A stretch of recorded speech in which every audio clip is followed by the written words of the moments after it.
지난 3년간 지방의 의정 활동을 하시면서 네. 열심히 지역민을 위해서 일하신 걸로 알고 있습니다. 그럼에도 아쉬운 점이나 보람된 일이 있을 것 같아요. 그걸 전반적으로 3년 동안 했던 걸 돌아보신다면 어떻습니까? 네.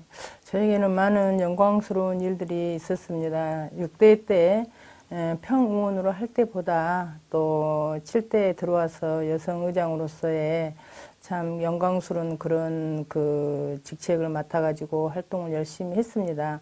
또 개인적으로도 많이 발전이 됐다고 생각을 합니다. 돌아보면 또 저희 그 지역구에는 좀 소홀히 했던 그런 부분이 없지 않아 있습니다. 그래서 주민들은 그 얼굴을 자주 못 뵈니까 자꾸 또 그 저를 찾는 이런 일들이 많이 생겨서 좀 죄송한 그 마음이 많이 들었습니다. 그래서 그런 아쉬운 점이 그 있다고 그 제가 말씀드릴 수 있고요.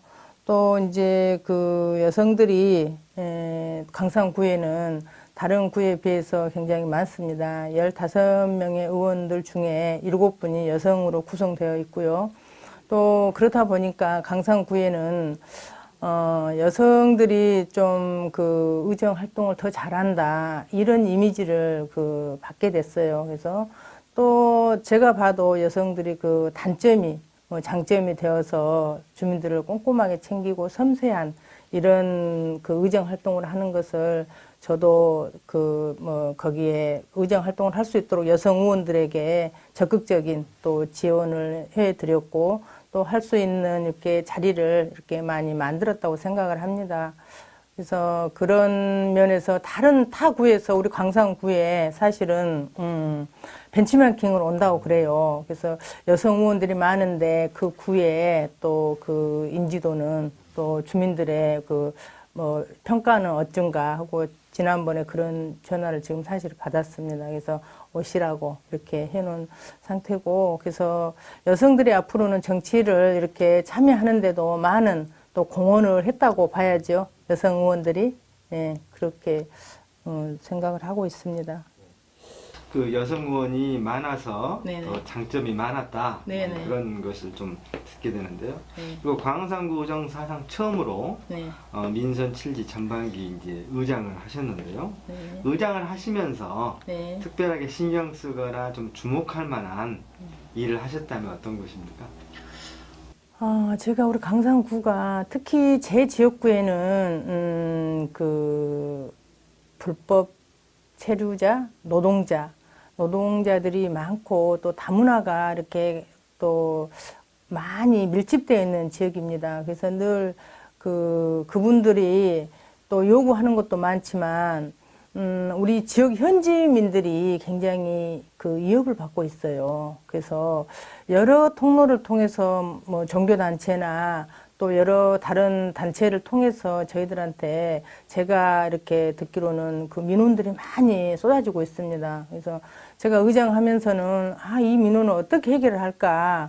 법적으로는 어떻게 해줄 수가 없고, 그래서 광산 경찰서와 여러 차례 간담회를 가졌고, 또 경찰서하고 같이 함께 또 방범 활동을 하면서 그분들의, 우리 지역 주민들의 안전과 그분들이 밤에는 어떻게 활동을 하고 있는가 이런 것들을 같이 광산 경찰서하고 그 방범 활동을 했던 것들이 참 보람도 있었고, 또 저희들이 그 광산 경찰서에 요구를 했습니다. 이 지역은 특별 지역으로 좀 구분을 해서 다른 데보다 더 많은 방범 활동을 좀 해줬으면 좋겠다. 그런 또 제안을 드렸더니 또 서장님께서 흔쾌히 받아주셔가지고 특별히 관심을 가져줘서 그나마 우리 그 지역 주민들이 좀 안심하고 생활할 수 있다라고 그런 얘기를 들었을 때 참 보람 있었구나 이렇게 생각을 해봅니다. 의장으로서 이제 특히 이제 광산구에 네. 애국인 근로자하고 예. 또 다문화 가정이 많은데 방범 관련해서 네. 안전하게 생활할 수 있도록 했다는 그 큰 일을 하셨네요. 네. 그리고 또 이제 그 여성 의원이면서 국민의당 네. 여성지방의원협의회 공동 상임 대표로 또 선출되셔가지고 일을 하셨어요. 네. 어떤 일을 하셨습니까? 네, 저는 뭐 어떤 자리가 그 명예보다는 또 역할이 더 중요하다고 생각을 합니다. 그래서 우선 지방 의원들이 소통과 정보를 이렇게 주고받는 게 더 우선이라고 생각을 하고, 여성 의원들이 워크숍을 워크숍을 통해서 우리 여성 의원들이 각 지역에 다르는데, 그런 애로사항, 각 지역의 특성에 따라서 의정 활동하는 것도 다 다릅니다. 그래서 그런 것들을 같이 공유할 수 있었고, 서로 여성들은 굉장히 부지런합니다. 그래서 어떤 좋은 그 지역에 의정 활동하는데 조례를 한다거나 어떤 그 안건이 있을 때는 같이 거기를 벤치마킹하고, 또 서로 전화를 해갖고 찾아간다거나 개인적으로도 열창적으로 활동을 하고 있어요. 그래서 저는 그런 것을 좀 더욱 도와주려고 생각을 하고, 또 우리 당이 굉장히 어렵습니다. 국민의당이. 근데 당을 살리는데도 여성 의원들이 앞장서서 이렇게 살려야 되겠다, 이런 그 각오를 하는 그런 그 여성 의원들의 역할입니다. 그리고 또한 내년 지방선거를 준비하는 여성 의원들과 또 여성 정치를 꿈꾸고 있는 우리 여성 정치 지망생들에게도 많은 도움을 주려고 저희들이 당과 우리 여성 그 지방의원 협의회에서 많은 고심을 하고 있습니다. 그 이 의장님께서는 특히 이제 여성 정치인으로 활발하게 지금 활동하는 걸로 다 평가를 받고 있습니다.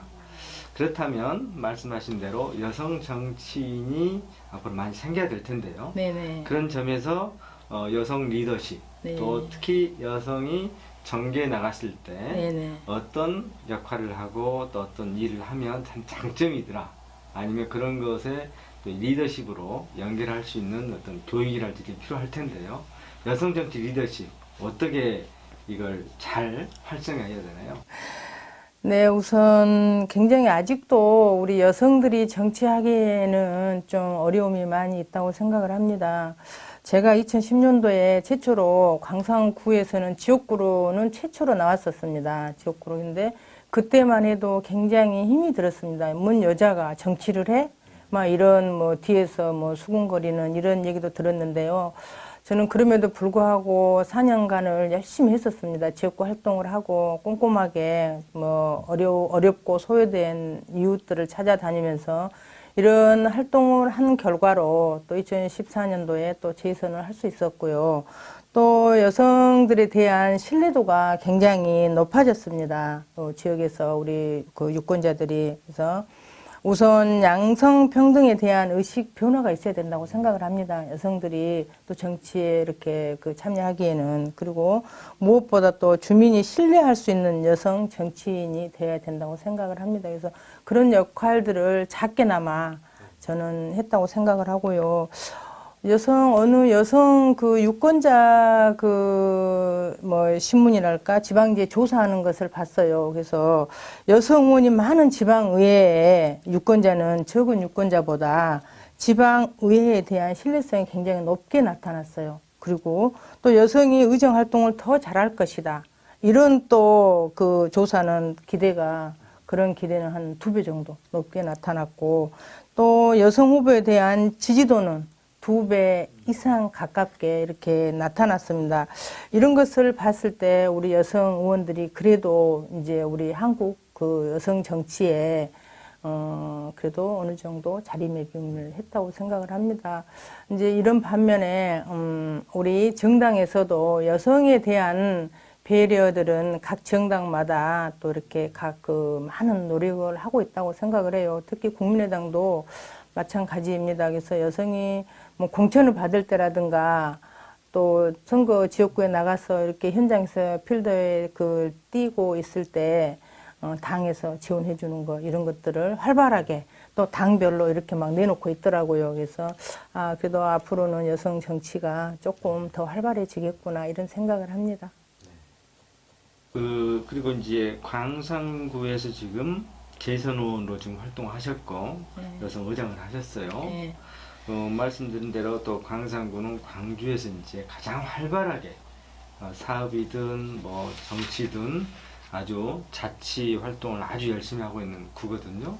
거기서 이제 의정 활동을 하셨는데 현안도 있을 것이고 거기다 어려움도 있을 것 같아요. 네. 주요 현안이 있으면 또 해법이 있을 거고요. 지현안과 해법 어떤 것이 있습니까?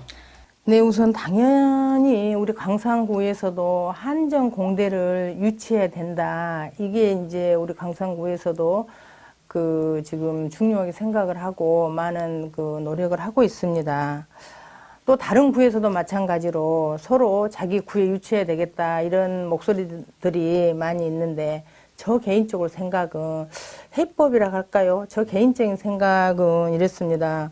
지금 그 강주에 그 앞으로 10년 이내에 각 대학들이 지금 구조 조정을 한다거나 또 지금 뭐 학교 통폐합을 한다거나 굉장히 어렵게 이렇게 지금 하고 있는데 그 학교를 살리는 차원에서라도 한전 공대를 유치하는 것보다 그 학교에 한전 공대를 신설하는 그런 또 그 계획을 세워서 그런 정책을 하면 어쩔까. 그리고 또 앞으로는 학령기 인구가 굉장히 줄어듭니다. 인구가 많이 감소함에 따라서 학교로 갈 수 있는 인구가 줄어들어요. 사실상 뭐 유치원도 마찬가지고 근데 대학도 마찬가지인데 지금 한전 공대를 유치를 하고 나면 이게 풍선 효과라고 생각을 해요. 이 학생들이 어쩌면은 그쪽으로 가버리면 한쪽은 학생들이 줄어들 수밖에 없다라는 이런 생각에서 저는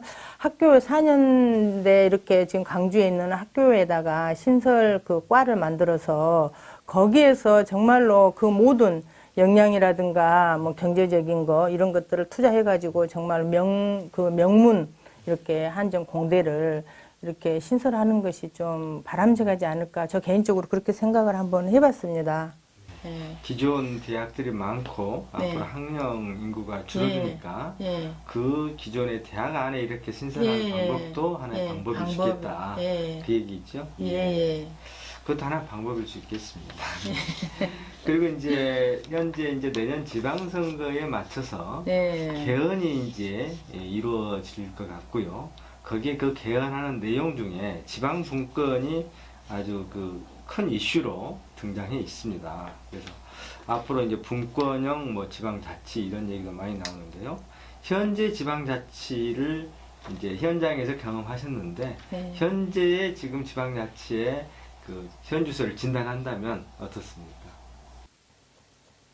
그렇습니다. 물론 그 지금 많은 목소리들을 뭐 하루아침에 뭐 어제 오늘의 일이 아니다고 생각을 합니다. 제가 6대에 2010년도에 그 위에 들어왔을 때부터 들은 얘기입니다. 하지만 한 번도 그 적극적으로 검토를 한다거나 뭐 대선 때만 되면은 해주겠다 뭐 위에 뭐 이렇게 뭐 공천권을 없애겠다 무엇을 이렇게 막 하는데 한 번도 이루어지질 않았어요. 하지만 이번에 지금 문재인 대통령께서는 좀 굉장히 의지가 강하신 것 같더라고요. 그래서 꼭 정말 지방 분권이 이루어졌으면 하는 그런 바람을 하고요.